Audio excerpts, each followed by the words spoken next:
Assalamualaikum warahmatullahi wabarakatuh. Waalaikumsalam warahmatullahi wabarakatuh. Ya, terima kasih rekan-rekan, kawan-kawan semua. Kita berjumpa di acara kita ngopi, ya kan? Kita ngobrol bareng nih pagi-pagi, ya. Kali ini kita ketemu dengan narasumber yang luar biasa dari Pama Induk Bontang, Bapak Budi Purnomo. Semangat pagi, Pak Budi. Semangat pagi, Pak Firman. Gimana kabarnya? Kabarnya gimana? Luar biasa, Pak Firman. Luar biasa ya. Wah, duduknya santai nih kayak direktur nih, udah kayak direktur Pak Budi ini. Sesuai tema Pak Firman, ngopi. Nah, iya, kopi. Ada kopinya ya di situ? Nggak ada ya? Belum ada Pak Firman. Iya. Terima kasih Pak Budi ya, sudah bisa join di ngopi kita pagi ini, Pak Budi. 30 menit ke depan kita coba ngobrol-ngobrol lah ya. Tema kita kali ini sharing keteladanan, ya. Kan Pak Budi kan tahun ini ikut apa namanya, Base Commander. Nah, ikut Base Commander. Iya. Nanti bisa sharing nggak sih ke kita semua? Kenapa kok bisa ikut ya, Pak Budi ya? Dulu setahu saya Pak Budi kan ikut Optel 2000 berapa ya? 2015 ya, Budi ya? Betul, 2015 Pak. Iya. Terus sekarang ikut Base Commander, berarti udah 6 tahun yang lalu lah kurang lebih ya. Ikut Base Commander. Kok bisa ya? Sampean kok seneng banget ikut-ikut gini tuh gimana, Bud? Ya. Kalau seneng memang jiwa saya sendiri adalah sebagai jiwa kompetisi lah ya. Saya punya jiwa kompetisi yang tinggi. Dan kenapa saya bisa seperti ini? Saya yakin karena konsistensi saya di perusahaan menunjukkan performa yang terbaik, gitu Pak Firman. Kuncinya adalah konsistensi menunjukkan performa yang terbaik, menjadi seorang teladan atau dalam bahasa Arabnya itu uswatun hasanah, gitu Pak Firman. Siap. Iya. Jadi memang ada apa ya, passion sendiri gitu ya. Ada passion sampean gitu ya. Betul sekali Pak Firman. Iya. Kalau ini Pak Bud, kalau cerita gimana prosesnya dulu di Indo ya, khususnya pada saat ini apa namanya jadi Base Commander ini Pak Budi.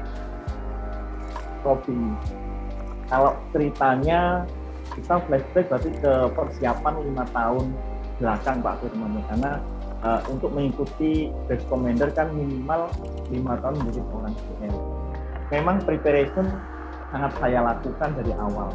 Semenjak saya menjadi CL tahun 2016, tepatnya Pak Firman, bulan Mei, saya mengikuti pembekalan instruksi dan alhamdulillah ini saya masuk 3 besar gitu kan. Terus tahun 2017 yaitu Base Commander pertama, saya punya impian langsung purpose gitu kan Pak Firman.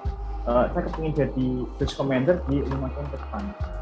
Nah, semuanya saya punya impian itu, saya preparation berarti saya on-set development saya pribadi saya sendiri untuk memantaskan diri 5 tahun ke depan saya bisa mengikuti kompetisi Base Commander. Jadi dari tahun pertama, kedua, ketiga, keempat sampai tahun ini 5 tahun itu saya menjadi seorang CL dan bisa menjadi Base Commander perwakilan dari Pama Induk Bontang. Intinya ini dari persiapan pribadi saya sendiri, kemudian dari kolaborasi dengan atasan untuk development saya di lapangan, dijahitin dengan PDCA yang ada, kemudian dengan saya ditempatkan atau ADMP yang diberikan kepada saya oleh atasan tuntas di sistem, di OC dan sebagainya.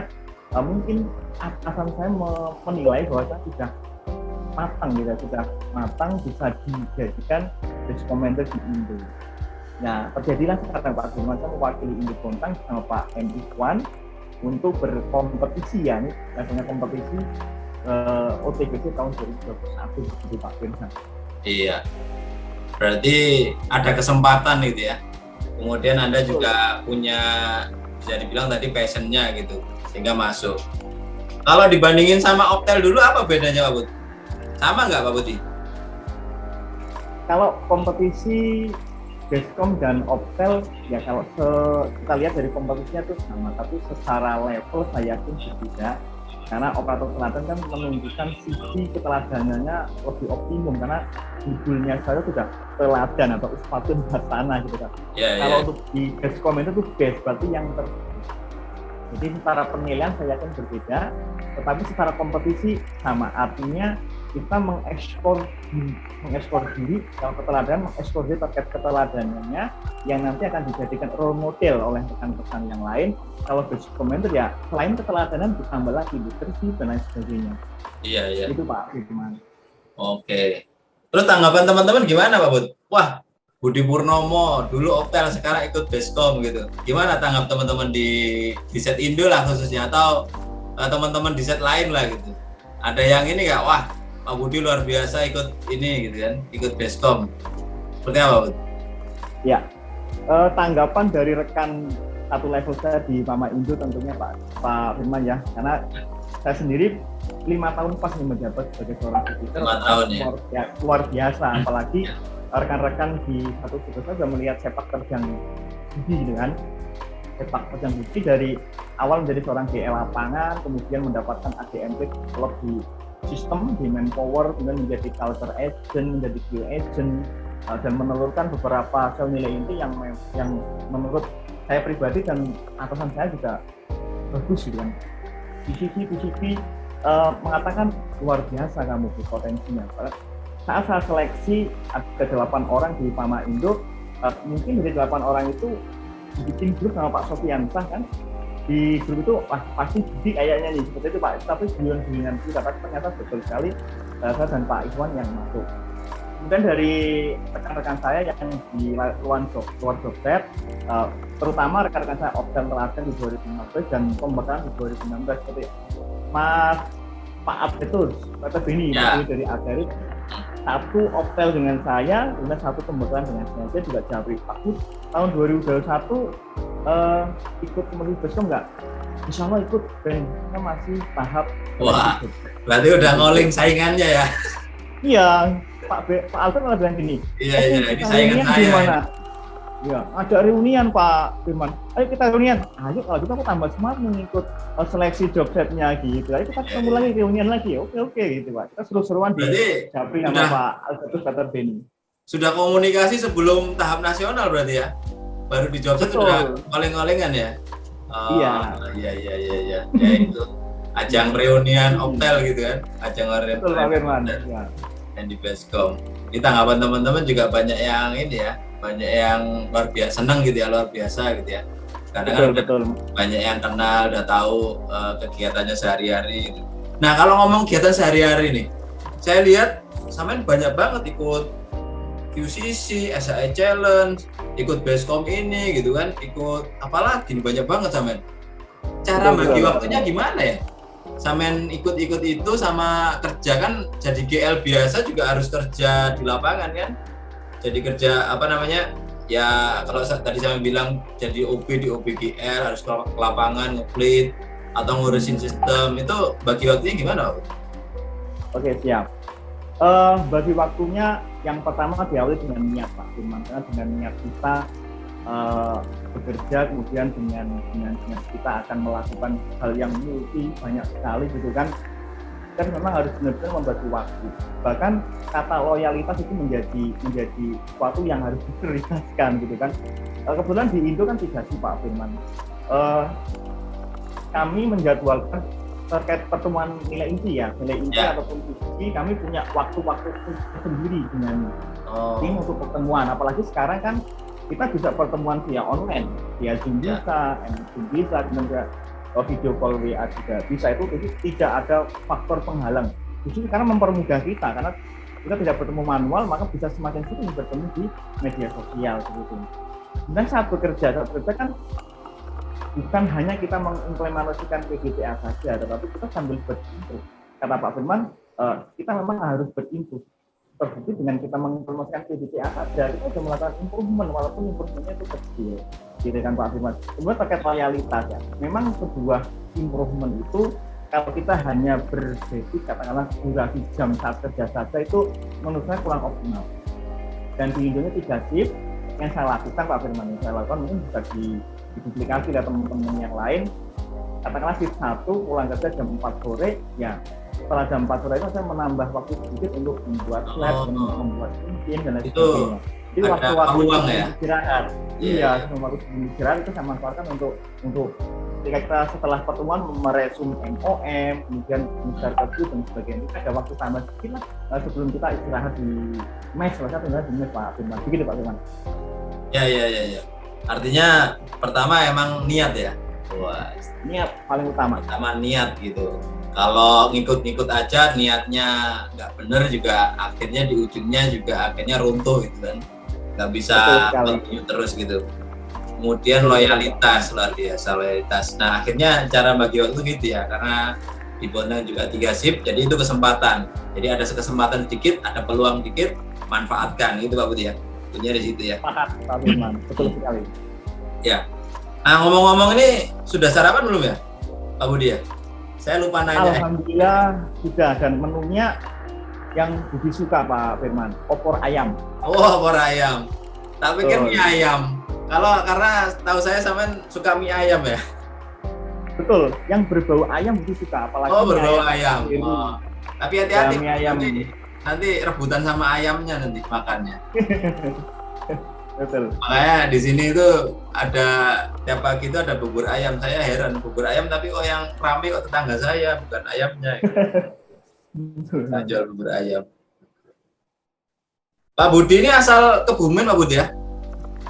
Betul, asli Kebumen Pak. Perbatasan langsung dengan Australia kata teman-teman. Makanya kalau orang Australia itu melihat Kebumen itu a piece of Indonesia, karena ya perbatasan langsung hanya berbeda berjarak sekitar 14 mil dari Australia. Iya. Saya juga perbatasan sama Mars, planet Mars, langit. Di Bekasi juga perbatasan nih, langsung dengan planet Mars. Ya, Kebumen. Berarti saya nggak bisa sih bahasa ngapa. Sampai ada ini ya, ikut apa? Empire ngapa gitu? Enggak ya? Enggak ada ya? Kan ada Empire Sunda gitu. Empire ngapa? Karena setahu saya ada negara bagian ngapa sana. Ya, Pak Bud, kembali ke topik kita, Bud. Kalau dilihat itu kan, kalau ngomong ngobrol teladan sama base commander itu pasti nilai performanya, atau kalau dulu Optel itu MOR lah ya.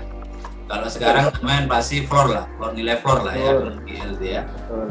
Nah berarti nilai sampean bagus ya Bud ya, di atas rata-rata lah, bisa masuk base commander ini gitu kan. Bisa ngasih ini nggak, trik atau tipsnya nggak supaya nilai itu bagus terus gitu, konsisten gitu.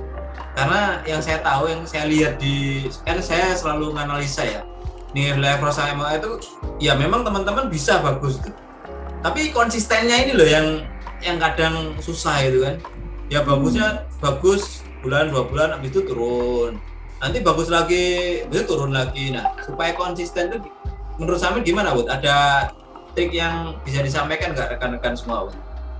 Oke, ada Pak Firman. Ini bahkan mumpung momentumnya ini online, bisa disaksikan oleh seluruh insan PAMA, bahkan dunia Pak Firman. Ya, betul. Untuk menjaga konsistensi memang sesuatu menurut saya pribadi itu sesuatu yang sangat berat. Tapi satu yang harus kita lakukan, pertama niat dulu untuk konsisten, karena dengan niat kita memunculkan motivasi diri yang terbaik. Jadi Pak Firman, di parameter itu sendiri kan ada production, ada produksi, productivity, kemudian ATR, SHE, kemudian man and people development gitu kan. Dalam satu sisi produksi kita memang sebagai seorang leader katakanlah ya. Itu operator itu harus production oriented, dalam artian ya itulah yang akan kita jual, bahwasanya kita akan jual ke customer sebagai perusahaan kontraktor adalah production. Jadi kalau kita sudah berpikir production oriented, artinya kita hari ini harus berproduksi maksimum. Itu yang pertama. Karena dengan produksi maksimum kita berpengaruh dampaknya ke individu, kepentingan individu. Kalau GL ada nilai levelnya, ada production gitu ya. Production itu ada pilot dan lain sebagainya. Kalau di operator juga nanti berkaitan dengan IPO, karena faktor pengalih dari IPO itu ada faktor dari produksinya. Kemudian berorientasi pada safety oriented. Ya, safety oriented nanti parameter turunnya juga kami sebagai seorang GL ada performance safety di teman-teman operator juga ada performance-nya itu kan. Saya hari ini harus kerja dengan selamat. Kemudian saya harus memenuhi target sesuai parameter yang ada di seluruh dan ada di MOR. Itu berarti safety oriented. Kemudian yang ketiga kita harus juga berorientasi kepada kalau seorang GL adalah leadership, cost leadership. Iya, nanti berhubungan dengan start stop dan sebagainya, Pak. Ya. Dengan kita berorientasi cost leadership, seorang GL mampu menyeting atau mampu nanti mengcombine di area peak-nya untuk benar-benar efisien bekerja. Productivity-nya optimum, tetapi secara cost operasionalnya itu akan minimum. Contoh kasus ketika kita mengoptimalkan kerja alat support, gitu kan. Saat hujan katakanlah, kalau memang tidak ada kegiatan atau pekerjaan yang harus dikerjakan, itu alat support diparkir saja. Untuk kasus misalkan dalam satu disposal, doser 155 hanya melayani 2 klik dan dalam durasi 1 jam hanya ada sekitar 15 klik. Artinya kan secara segi dorongan katakanlah load di disposal itu kurang. Jadi artinya kita punya opportunity untuk 1 jam atau setengah jam parkir dulu untuk reduksi KM, setengah jam kita gunakan untuk dorong. Itu orientasi untuk ke leadership cost. Itu Pak Firman.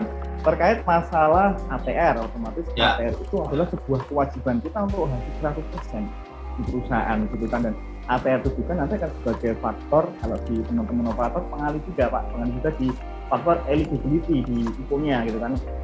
GL juga sebagai faktor nilai seluruh. Kemudian yang main sama behavior development, kalau di GL itu kita kan punya bawahan atau punya GL superior, nantinya kita juga harus benar-benar memotivasi agar GL superior kita itu ATM 100%, juga ter-CNM plus. Kemudian kita juga dinilai sama atasan di self leadership-nya. Itu ada 4 parameter kayak on-self development, ada teamwork, kemudian ada hasil kerjanya, kualitinya, dan ada satu parameter lagi terkait masalah development kita terhadap sistem kita gitu kan. 4 parameter di penilaian SH. Nah, itu juga kita harus benar-benar mengoptimalkan 4 penilaian dari section itu Pak. Supaya apa? Supaya kita dinilai bagus, performanya bagus, dan kita bisa konsisten terus sampai 5 tahun, kalau Pak sudah 5 tahun, sehingga kita bisa dinobatkan lah sebagai best commander atau sebagai operator teladan gitu Pak. Artinya berarti di awal tuh parameter-parameter target itu harus kita ketahui dulu lah ya. Tadi sebenarnya kan parameternya. Habis itu kita harus tahu detilannya. Nah, baru dibidonkan tadi. Harus kalau productivity, berarti apa parameter di sana? Kunci-kunci apa yang di sana itu yang kita orientasikan dan kita lakukan di lapangan. Begitu juga dengan parameter yang lain. Kurang lebih. Jadi kalau kita orientasinya ke situ, artinya kerja kita mengarah ke target ya. Jadi kayak 7 habit, zaman udah menerapkan 7 habit berarti. Ya, kerja dari belakang gitu. Dari ujungnya apa gitu. Kayak orang jualan gitu. Orang jualan tuh ya di belakang kan harus nyari untung. Nah, untungnya apa gitu. Ya kurang lebih kerja sama kalau begitu Pak Budi ya. Pak Budi ya. Ya, betul sekali, sepakat Pak Firman. Iya. Nah, nyambung dengan itu, berarti kan samain menggerakkan tim Pak Budi. Menggerakkan tim atau kan nggak bekerja sendiri ya, atau menggerakkan operator gitu. Nah, betul. Cara Anda gimana tuh? Kan kayak tadi productivity atau ATR bawahan gitu kan. Atau ya safety tadi kan harus gerakin operator atau teman-teman di bawah itu. Gimana caranya ngerangkul rekan-rekan supaya mereka mau sama instruksi atau rencana kerja Anda gitu, Pak Budi? Betul. Guidance saya tentunya PDPA itu tentu guidance atau kitab saya untuk melakukan sebuah eksekusi. Untuk membangun sebuah tim memang harus ada planning. Karena kita harus membangun sebuah tim yang punya bonding dan chemistry itu yang kuat. Kemudian kita juga punya tech plan untuk kita mapping dulu kan. Contoh kita akan mendevelopment GL superior. GL superior saya itu ada 11 orang. Ini saya mapping biar tidak ada disparitas atau gap antara orang yang satu dengan orang lain tuh sebisa mungkin itu disparitasnya itu tipis, jangan sampai terlalu renggang gitu kan. Saya melakukan CNM one by one secara otomatis yang benar-benar masih sesuai dengan parameter MOR ataupun ordernya yang lain di luar parameter MOR untuk menemukan hot button. Karena kalau kita sudah menemukan hot button di superior maupun tim kita di lapangan, kita akan bisa masuk dengan mudah.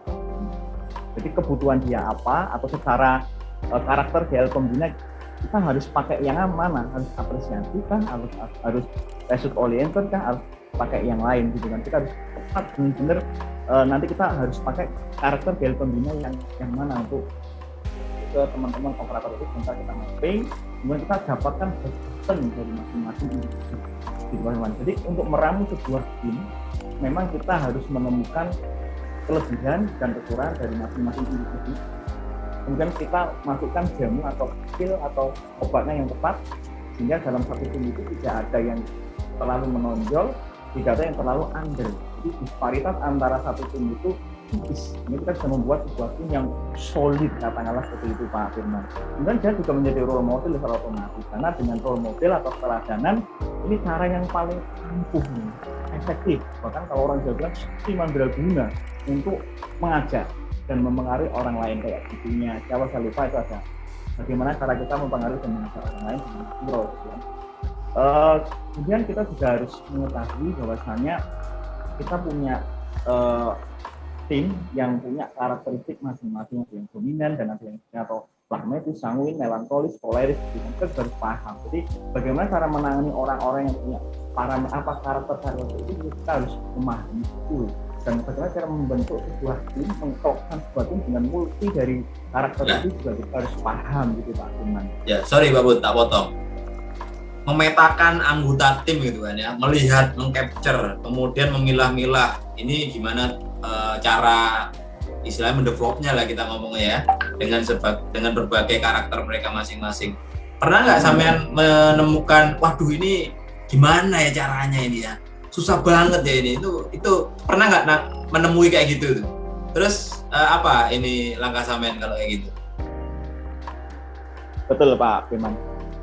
Bukan hanya pernah, bahkan saya sebagai culture agent-nya secara dua sering sekali bahkan menemukan orang-orang yang notabene itu amat sangat bebal gitu, bebal sekali sampai bagaimana cara saya untuk mendevelop beliau, bagaimana saya untuk mendapatkan hot button, karena hot button itu memang sebuah inti dari individu gitu kan. Saya pernah sampai menghubungi keluarganya Pak Firman. Kalau di lapangan kok kayaknya bebal sekali. Saya takutnya ada masalah di rumah atau mungkin ada sesuatu yang kita bisa ambil dari keluarganya, atau hubungi istrinya. Kebiasaan di rumah itu seperti apa sih katakanlah si Jono ini ibu gitu kan. Istrinya menceritakan bahwasanya ini orangnya seperti ini. Bu, saya yakin Anda itu sudah hidup 10 tahun berkeluarga dengan Pak Jono. Sampai punya trik khusus untuk meluluhkan dia. Saya ambil dari pengalaman istrinya. Nah, setelah saya ambil dari pengalaman istrinya, saya lakukan coaching dan mentoring 4 mata. Dengan saya katakan seperti ini, saya jujur saja kemarin menghubungi istri Anda seperti ini.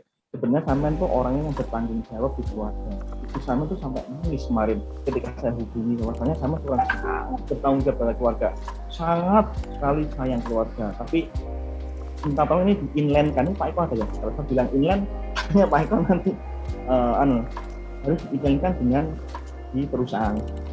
Artinya sampean bekerja di perusahaan ini, saya yakin 100% untuk keluarga. Jadi performance sampean di perusahaan ini menentukan kebahagiaan keluarga Anda nanti di rumah. Karena mohon maaf jika terjadi sesuatu, ada semacam ranking performance. Jikalau ranking Anda di paling bawah, saya yakin Anda akan menjadi prioritas utama untuk dilakukan development, untuk dilakukan A, B, dan C. Saya minta tolong agar keluarga Anda juga bahagia, bangga melihat Anda bekerja di PAMA, ya lakukan yang terbaik untuk keluarga dengan cara bekerja yang sportif, bekerja yang bagus. Nanti hasilnya mudah-mudahan barokah untuk Anda dan keluarga. Saya sampai melakukan seperti itu Pak Firman, development people. Betul. Artinya sampean menyentuh sisi yang bisa langsung masuk ke hatinya dia gitu ya. Salah satunya keluarga. Ya, langsung melalui keluarga karena ya siapa sih yang nggak care, nggak sayang dengan keluarganya gitu kan. Nah itu salah satu yang menyentuh. Kami coba hubungan dengan sana dan dalam tanda kutip minta bantuan keluarganya lah gitu ya, gali dari istri mungkin lihat anak. Jadi teman-teman yang tadi katakan bebal tadi itu berefleksi terhadap di belakang saya harus bawa keluarga ini gitu kan, karena saya pengen kehidupan depan kan nggak mungkin di sini-sini aja gitu kan, seperti itu ya Pak Budi ya. Oke. Yap. Wah luar biasa, ini banyak banget yang bisa kita sharingkan ya dari pengalaman Pak Budi nih ya. Sudah nggak terasa, udah hampir setengah jam. Di closing Pak Budi, di penutup, ini kan sudah jadi Optel, sudah jadi Basecom gitu kan ya. Apa langkah yang akan Anda lakukan selanjutnya Pak Budi? Dalam waktu jangka pendek lah ya kan, entah 3 bulan atau 6 bulan ke depan, apa yang rencana Anda lakukan? Gimana Bud? Siap, saya berkomitmen Pak Firman, saya berkomitmen untuk diri saya pribadi dan mengajak rekan semua insan PAMA seluruh level, dalam artian harus berkomitmen saya pribadi dan mengajak rekan semua, jadilah karyawan yang dapat diandalkan. Itu yang pertama, jadilah yang dapat diandalkan dengan apa? Dengan kita production oriented, safety oriented, leadership oriented, operator oriented, kemudian ke development people oriented. Dan jangan lupa kita harus mengoptimalkan teknologi dan perkembangan zaman, kemudian mengoptimalkan kompetensi sesuai dengan kompetensi yang kita miliki untuk mendukung perusahaan yang kita cintai ini memiliki 3 goal, yaitu productivity, safety, dan low cost efficiency. Itu Pak Firman, dan jadilah insan-insan PAMA yang giat, penggiat, bukan sebagai insan PAMA yang sebagai penikmat. Begitu Pak Firman. Ya, wah, luar biasa. Terima kasih Pak Budi, semoga komitmen yang sudah disampaikan bisa dijalankan ya, dan juga dapatkan hasil optimal, terutama nanti mendapat hasil buat perusahaan dan juga buat pribadi Pak Budi sendiri. Baik, luar biasa, setengah jam kita nggak terasa Pak Bud, ngobrol-ngobrol pagi kita. Ya nggak terasa, ini udah jam 7.29 di tempat saya. Di tempat saya udah 8.29 lah ya di waktu Indonesia Tengah. Betul. Oke, terima kasih Pak Budi, waktunya udah diberikan ke kami dan juga bisa di-sharingkan pengalamannya ke rekan-rekan semuanya, baik di set Anda sendiri dan juga di seluruh set PAMA. Semoga bisa diimplementasikan atau bisa dicontoh oleh rekan-rekan yang lain. Ya, terima kasih kembali Pak Budi. Baik rekan-rekan sekalian, Bapak Ibu, rekan-rekan karyawan PAMA, insan PAMA semuanya, terima kasih atas perhatiannya. Demikian acara ngopi kita pagi ini dengan bintang tamu kita Pak Budi Purnomo dari PAMA Indo. Semoga apa yang bisa disampaikan tadi bermanfaat buat rekan-rekan semuanya. Kita ketemu lagi di acara ngopi selanjutnya. Saya Firman Yulianto, mohon maaf kalau ada kata-kata yang salah. Saya akhiri, wassalamualaikum warahmatullahi wabarakatuh, dan semangat pagi. Waalaikumsalam, selamat pagi.